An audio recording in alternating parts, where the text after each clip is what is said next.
Acara ini dipersembahkan oleh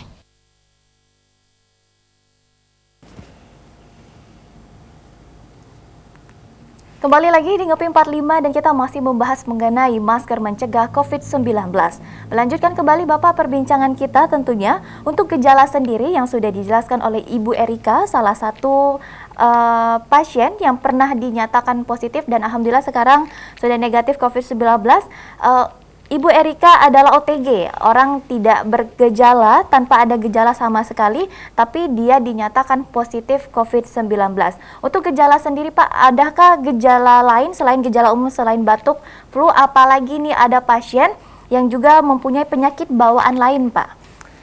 Jadi untuk gejala COVID ini sendiri itu seperti gejala flu biasa, mulai batuk, pilek, demam, kadang-kadang disertai dengan sesak napas yang makin hari makin berat. Baik. Nah, yang ini lebih akan memperberat apabila memang pasien ini mempunyai penyakit-penyakit lain, penyakit kronis, kencing manis yang tidak terkontrol, darah tinggi. Jadi bisa jadi ini karena penyakit ini benar-benar baru dan baru tahun inilah kita tahu masih banyak dipelajari. Tapi pada kenyataannya bahwa COVID ini sangat berisiko tinggi bahkan menyebabkan kematian pada mereka-mereka yang mempunyai penyakit-penyakit kronis. Dan usia-usia rentan misalnya orang tua ya karena daya tahan tubuhnya yang sudah turun. Jadi gejalanya awalnya kita tanya dulu karena per definisi, jadi kita menanyakan itu 14 hari ke belakang. Jadi mereka mungkin saja pada saat berkunjung ke rumah sakit, itu dia tanpa ada gejala demam, batuk, pilek, tapi pada kita cerita riwayat perjalanan penyakitnya, ada riwayat demamnya. Baik. Ada riwayat batuknya. Nah yang ini yang kita curigai dulu.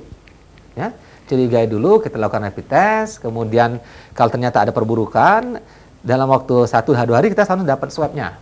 Kita swabnya.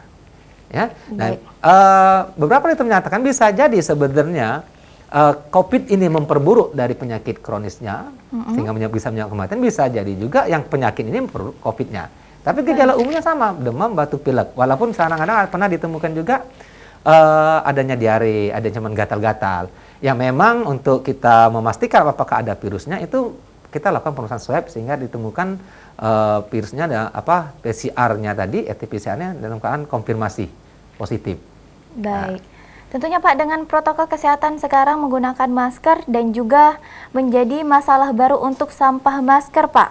Bagaimana kita menggunakan masker atau face shield Pak? Untuk penanganan sampahnya juga bagaimana sebaiknya untuk pembuangan sampah maskernya sendiri? Jadi kalau kita bicara protokol kesehatan, cuma ada masker Mbak. Baik. Nggak ada face shield. Tidak ada face shield. Face shield hanya melengkapi tentunya ya Pak ya. Jadi memang kalau untuk APD kita di kesehatan, ya, untuk mereka-mereka yang melakukan pelayanan kesehatan, salah satunya juga masker, face shield, goggle, helm, dan lain-lainnya. Ya. Cuman untuk yang karena penurunan ini melalui aerosol, melalui udara terbuka, ya pada prinsipnya udara ini keluar dari tubuh kita melalui pernapasan, kita bicara. Artinya memang lebih efektif lah menggunakan masker dibandingkan menggunakan face shield sebenarnya. Baik. Nah cuma menjadi permasalahan tadi seperti Mbak sampaikan, bagaimana sampahnya tadi. Nah ini memang sebenarnya harus kita pikirkan sama-sama nih karena. Tapi yang pasti pada saat kita melepas masker itu maskernya jangan masih utuh. Baik. Ada kita sobek-sobek dulu, jangan sampai takutnya nanti dipakai orang lain. Iya. Ya, masukkan dalam kantong, tutup, kunci hatinya. Nah, yang memang ini sebenarnya saya tidak bisa menjawab dengan pasti bagaimana, karena tadi jadi sampah memang.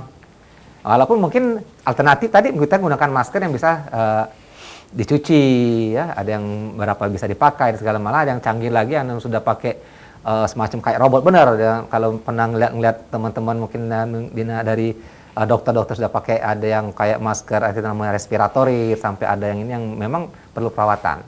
Nah, kembali kalau kita ke face shield, ya prinsip face shield itu sebenarnya itu cuma hanya menahan, tidak langsung. Karena pada saat kita berbicara, ada bagian yang biasa, yang bisa dikatakan keluar secara cepat bisa, tapi itu tertahan oleh face shield dan akan turun ke bawah diharapkan.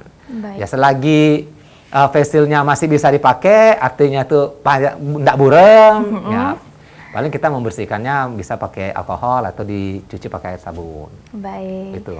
Dan juga face shield harus tentunya harus diganti dan juga harus dibersihkan. Tapi lebih Ya, efektif kalau special sebenarnya nggak diganti juga apa-apa selagi ini ya tadi beningnya tadi masih Kaca. bening. Kalau sudah buram ya diganti lah. Oke, baik. Tentunya harus juga dilakukan pembersihan Nah, ya Pak ya, pembersihan. alkohol Misalnya ya. setelah pakai, bersihkan dulu pakai sabun dengan air Sabun, mengalir atau ataupun pakai juga alkohol 70%. Ya. Disinfektan tentunya ya Pak ya. Karena yang sekarang canggih sekarang ini ada yang pakai inframerah udah banyak dijual-jual tadi.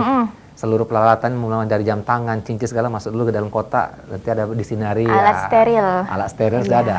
Ya. Baik, tentunya Bapak terakhir, bagaimana Pak kita sebagai masyarakat juga untuk terhindar dari virus corona, menjaga keluarga kita juga, dari diri kita sendiri dan dari keluarga untuk bersama-sama mencegah COVID-19 dan juga lebih sadar lagi untuk protokol kesehatan Pak.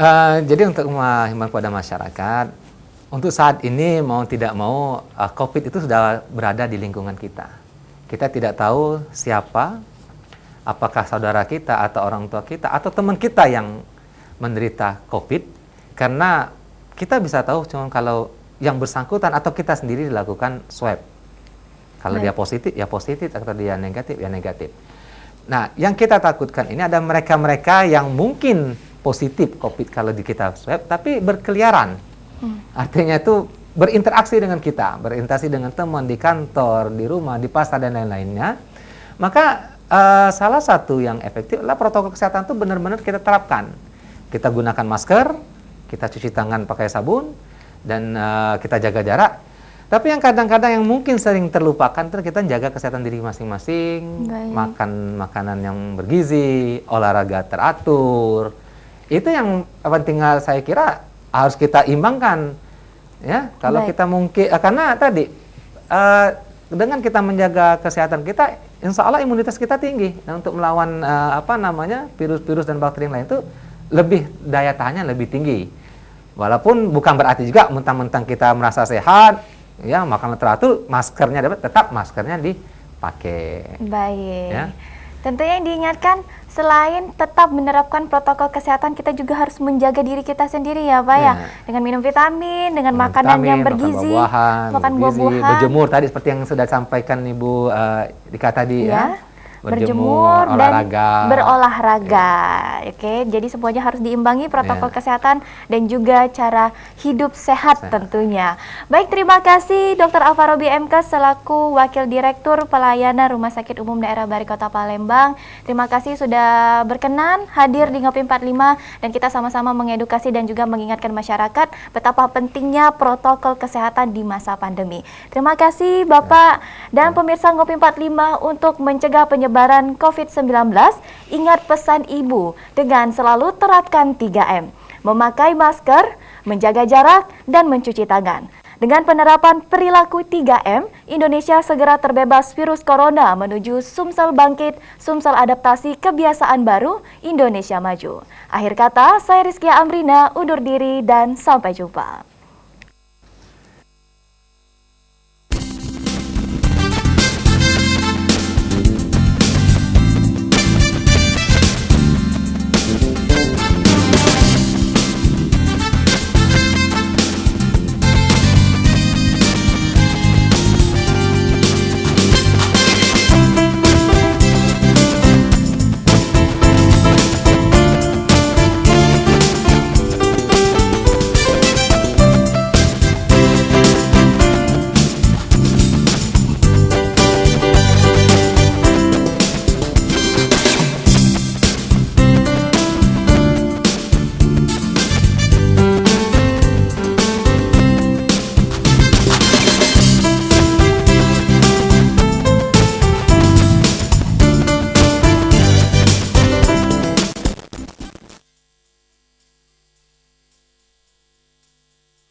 Acara ini dipersembahkan oleh